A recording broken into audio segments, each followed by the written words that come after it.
आकाश आणि आराध्या एकमेकाच्या कुशीत शांतपणे झोपलेले होते. इतक्यात आकाशचा फोन वाजला. त्याने टेबलवरून फोन उचलला आणि पाहिले तर तो डॉक्टर समर्थचा फोन होता. त्याने झोपेतच फोन उचलला आणि जड आवाजात विचारले, "काय झाले समर्थ?" परंतु पलीकडून समर्थचा घाबरलेला आवाज आला. त्याने आकाशला सांगितले, "आकाश, आयुष, गोलू." गोलूचे नाव ऐकताच आकाशचे डोळे एकदम उघडले. त्याने समर्थला विचारले, काय झाले आहे? हे बोलत असतानाच त्याने आपल्या कुशीत झोपलेल्या आराध्याला हळूच स्वतःपासून वेगळे केले आणि नीट झोपून तो स्वतः गॅलरीत आला. गोलूचे नाव ऐकून आणि समर्थचा ताणपूर्व आवाज ऐकून तो गंभीर झाला होता. समर्थने त्याला सांगितले, "आकाश, गोलू आणि अवनीला कोणीतरी विष दिले आहे. आम्ही त्यांना हॉस्पिटलमध्ये घेऊन आलो आहोत. तू लवकर ये प्लीज. कदाचित रक्ताची गरज पडू शकते. मला आता त्या दोघांची उपचारासाठी आताच जावे लागेल. रणजित रणजित खूप खचला आहे. त्याला फक्त तू सावरू शकतोस. आणि आणि आराध्याला सोबत घेऊन ये. गोलू तिच्या सर्वात जवळचा आहे. तू लवकर ये." एवढे बोलून समर्थाने फोन ठेवला. आकाशला मोठा धक्का बसला होता. गोलूपर्यंत कुणी पोहोचू शकेल असा त्याने विचारही केला नव्हता. सर्वांच्या नजरेत तो अविवाहित होता. त्यामुळे त्याच्या मुलाचा पत्ता लागणे अशक्य होते. परंतु यावेळी त्याने सर्व प्रश्नांना बाजूला सावरले आणि तो तातडीने खोलीत आला. आराध्या सुद्धा आतापर्यंत जागी झाली होती. तिने आकाशचा चेहरा पाहिला, जो खूप गंभीर दिसत होता आणि त्यावर चिंतेच्या रेषा होत्या. आराध्या उठली आणि स्वतःला चादरीने झाकून घेत म्हणाली, "काय झाले आहे आकाश? तुम्ही इतके अस्वस्थ का आहात?" काहीतरी अघटित घटनेच्या भीतीने आराध्याचे हृदय धडधडू लागले. आकाशला माहीत होते की आराध्यालाही शारीरिक त्रास होत असेल, कारण त्यांच्यातील जवळकीमुळे तिला वेदना झाल्या होत्या. परंतु आता प्रश्न त्याच्या मुलाचा होता. आकाशने तिच्याकडे पाहिले आणि म्हणाला, "आराध्या, लवकर तयार हो. आपल्याला आपल्याला हॉस्पिटलमध्ये जायचे आहे." आराध्या त्याच्याकडे पाहू लागली. आज आकाशचे शब्द अडखळत होते. तिने घाबरत विचारले, "हॉस्पिटल? हॉस्पिटलला का?" आकाशला तिला घाबरवायचे नव्हते, जोपर्यंत त्याला नेमकी परिस्थिती समजत नाही. म्हणून त्याने फक्त इतकेच म्हटले, "फक्त इतके समज आराध्या, आपल्या मुलाला आपली गरज आहे." गोलूचे न ऐकताच आराध्या घाबरली, पण तिला माहीत होते की आकाश आता काहीही सांगणार नाही. म्हणून ती पटकन आवरण्यासाठी निघून गेली. आकाश आणि आराध्या थोड्याच वेळात हॉस्पिटलसाठी निघाले. आज आकाशने ड्रायव्हरला गाडी चालवायला सांगितले होते, कारण त्याचे मन स्थिर नव्हते आणि त्याला कोणतीही धोका पत्करायचा नव्हता. गाडीत पूर्ण शांतता होती. दोघेही गोलूसाठी काळजीत होते. आकाशने आराध्याच्या हातावर आपला हात ठेवला आणि म्हणाला, "काहीही होणार नाही आपल्या बाळाला." आराध्याने ओल्या डोळ्यांनी त्याच्याकडे पाहिले आणि त्याच्या खांद्यावर डोके ठेवून म्हणाली, "आकाश, भले मी त्याला जन्म दिला नसेल, पण मी त्याच्यावर खूप प्रेम करते. तो आपल्या दोघांच्या एकत्र असण्याचे कारण आहे. आपण त्याला गमावू शकत नाही." आता ते दोघे पुन्हा शांत झाले. थोड्याच वेळात ते हॉस्पिटलमध्ये पोहोचले. आराध्या आणि आकाश गाडीतून उतरून धावतच आत गेले. हे समर्थचे खासगी हॉस्पिटल होते. त्यामुळे येथे आकाश आणि आराध्याचे एकत्र दिसणे सुरक्षित होते. येथील कर्मचाऱ्यांचा एक नियम होता की हॉस्पिटलमधील गोष्ट बाहेर कोणाशी शेअर केली जात नसत आणि त्यातही समोर आकाश रॉय होता.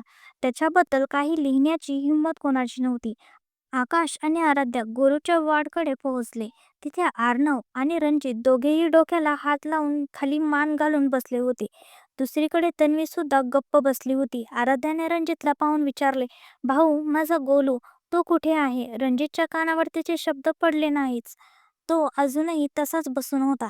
तन्वीने आराध्याला खुर्चीवर बसवले आणि तिला शांत करत म्हणाली, "वहिनी, गोलू आणि अवनी आत आहेत.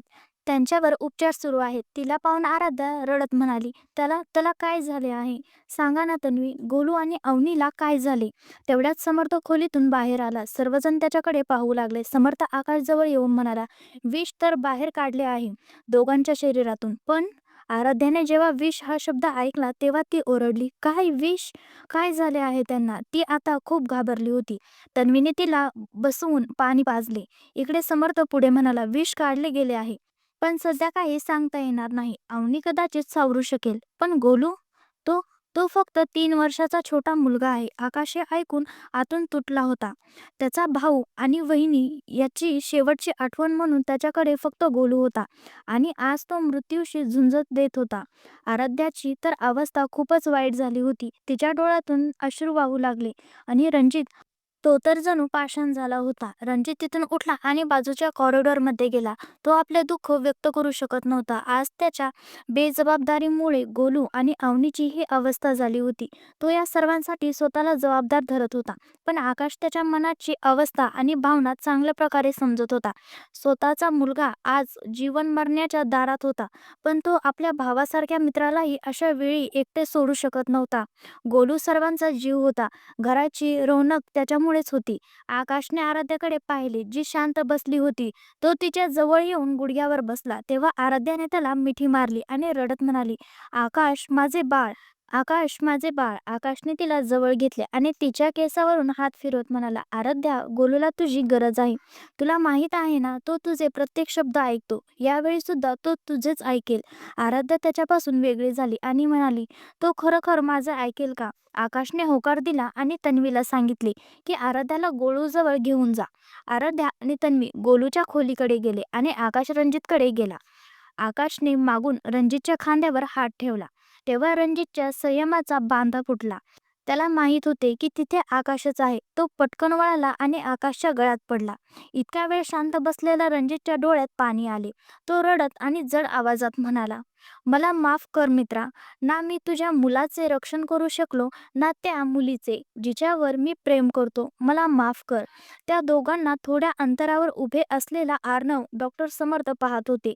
अर्णवने रणजितचे बोलणे ऐकले होते, पण तो त्याच्या विरोधात नव्हता. आकाशने रणजितची समजूत काढत म्हटले, "रणजित, मला माहीत आहे तुझी काहीच चुकी नाही.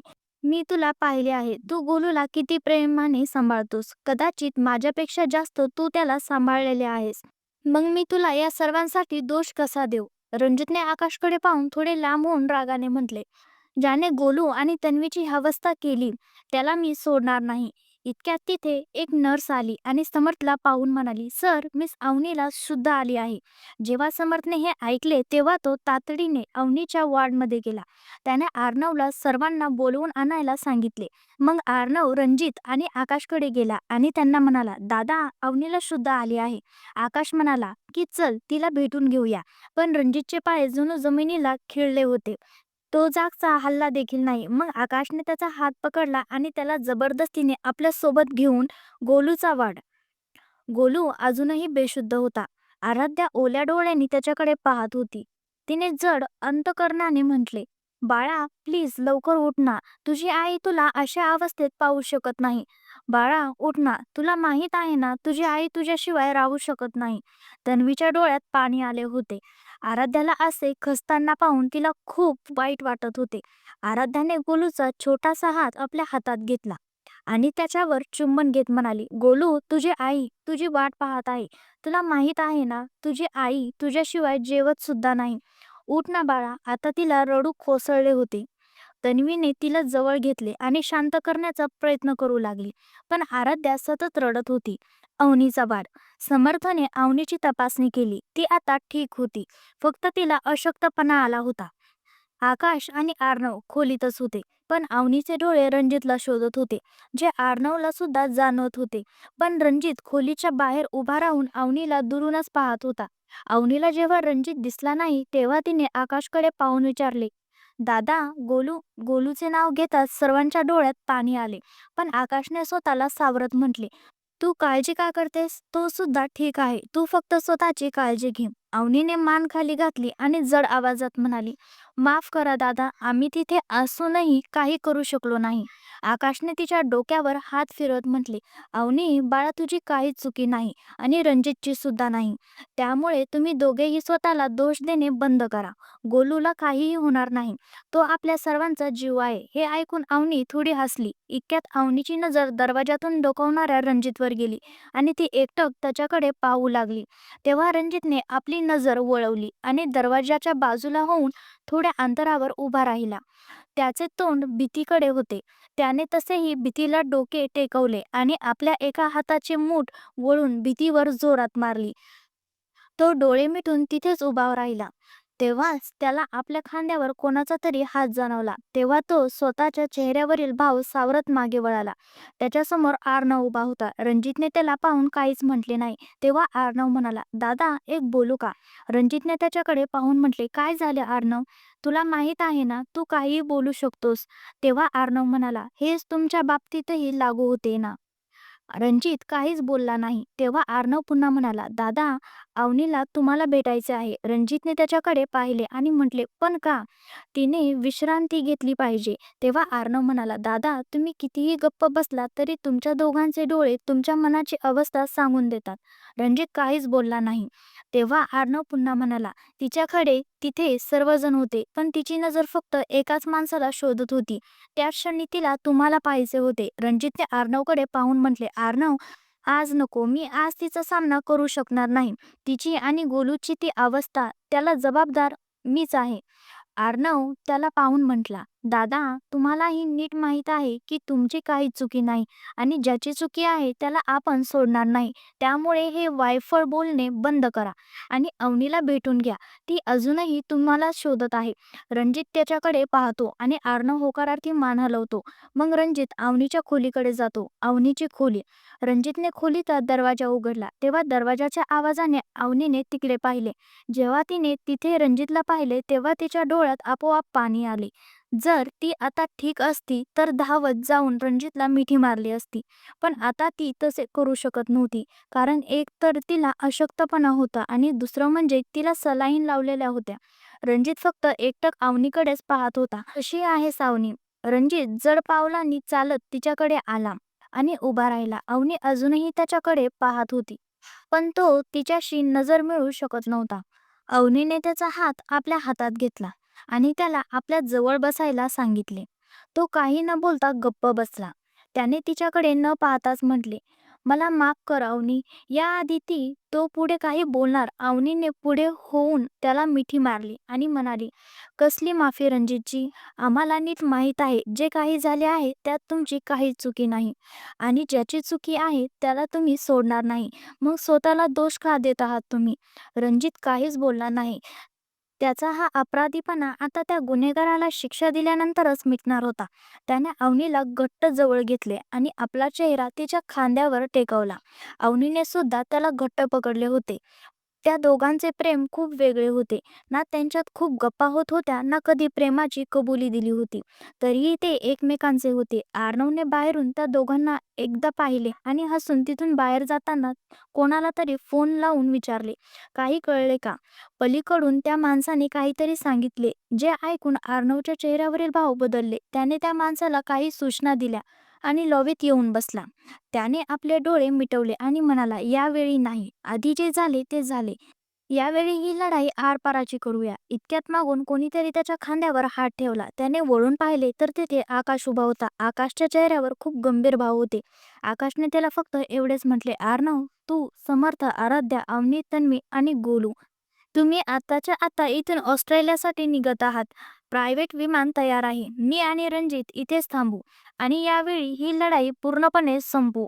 त्याचे बोलणे ऐकून आर्नवने त्याच्याकडे पाहिले आणि म्हटले, "दादा, माफी असावी, पण तुमचे हे बोलणे मी ऐकणार नाही. मी इथे तुमच्यासोबत थांबत आहे आणि बाकी सर्वांना तुम्ही पाठवू शकता." तेवढ्यात समर्थने हे ऐकले आणि तो तिथे येऊन म्हणाला, "मी पण कुठेही जाणार नाही आकाश." आकाशने त्याच्याकडे पाहिले आणि म्हटले, "तुमच्या दोघांपैकी एकाला तरी बाकी सर्वांसोबत जावे लागेल.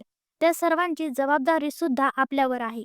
भलेही त्यांना कितीही आपण खंबीर बनवले असेल, पण आपण त्यांना एकटे सोडू शकत नाही." आणि गोलू, तो सुद्धा अजून पूर्णपणे बरा झालेला नाही. त्यावर समर्थ म्हणाला, "तो आता स्थिर आहे आणि गोलीसाठी मी जाईल त्या सर्वांसोबत. पण तू स्वतःची, रणजितची आणि आर्नवची काळजी घे."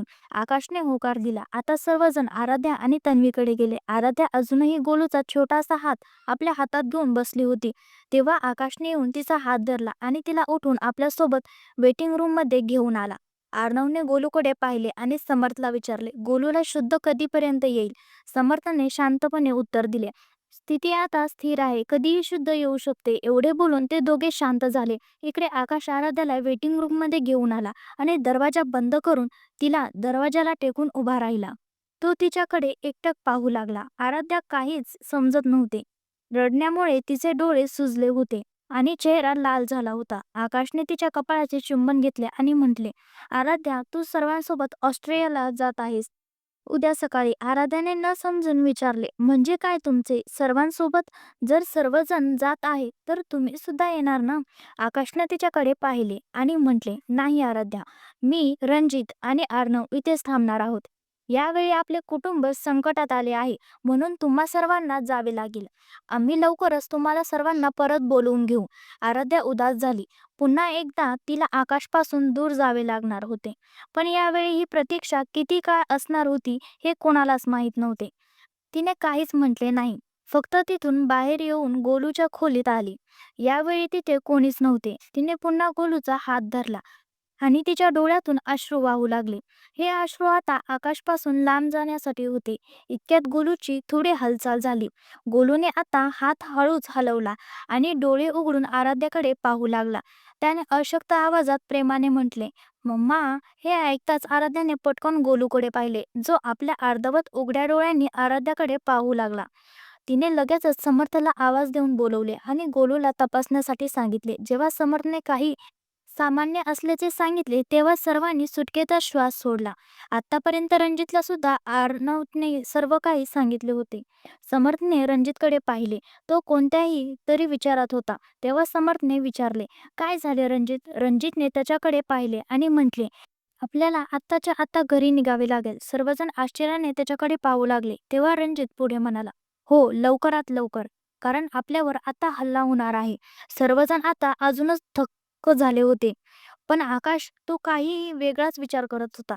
त्याने सर्वांकडे पाहिले आणि म्हटले, रणजित बरोबर बोलतोय. ज्याने कोणी गोलू आणि अवनीला विष दिले तो त्यांना सरळ मारू सुद्धा शकत असता, पण त्याने आपल्या कमकुवत बाजूवर वार केला आणि त्याला माहीत होते की आपल्या सर्वांसाठी आपले माणसं महत्वाचे आहेत, म्हणूनच त्याने हे केले. आपण सर्व एकमेकांशी जोडलेले आहोत. अर्णवने त्याच्याकडे पाहून विचारले, दादा, आता काय करायचे? आकाशने एक चालाख हास्यासह म्हटले, येऊ दे त्यांना. आता हा खेळ त्यांनी सुरू केला आहे तर काय झाले, संपवू आपण. असे बोलून त्याने गोलूकडे पाहिले आणि त्याचे कपाळ चुंबत म्हटले, गोलू बेबी, तुझ्या मम्माला आणि आतूला तुझ्यासोबत सोडत आहे. त्यांची काळजी घे. मला माहीत आहे माझा बेबी माझ्यापेक्षाही खंबीर आहे. गोलू त्याचे बोलणे ऐकून हसला. आराध्या आकाशकडे पाहत होती. समर्थने त्या खोलीचे सर्व खिडक्या दरवाजे बंद केले आणि खोलीला बाहेरून कुलूप लावून निघून गेला. आराध्या, तन्वी आणि अवनी चिंतेत तिथेच बसल्या.